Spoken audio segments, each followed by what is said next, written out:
నీ పేరు? పీకలేరు. ఆ? ఇంటి పేరు పీకలేరు, వంటి పేరు పాపారావు. టోటల్ గా పీకలేరు పాపారావు. దేవుడి మీద ప్రమాణం చేయండి. నేను దేవుని మీద ప్రమాణం చేయను. మరి ఎవరి మీద చేస్తావు? ఆ జడ్జి బాబు మీద ప్రమాణం చేస్తాను. జడ్జి గారు దేవుడు కాదు. మీకు కాదేమో, నాకు ఆయనే దేవుడు. నేను ఇప్పటికి 3 తడవలు దొంగతనం కేసు మీద కోర్టుకొస్తే ఎన్నడన్నా మకానుభావుడు నెల రోజులకు మించి నాకు శిక్ష చేశాడా? లేదే. ఎందుకని? ఆయన దేవుడు గనక, ఆయనకేం మనసుంది గనక. అసలు వీడు ఎట్టాటి పరిస్థితుల్లో దొంగతనం చేసి ఉంటాడు, ఎందుకు చేసి ఉంటాడని ఆ బాబు ఆలోచిస్తాడు.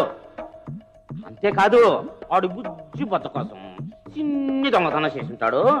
అట్టాడప్పుడు వీడికి శిక్ష ఎందుకు వేయాలి అని నా దేవుడు ఆలోచిస్తాడు.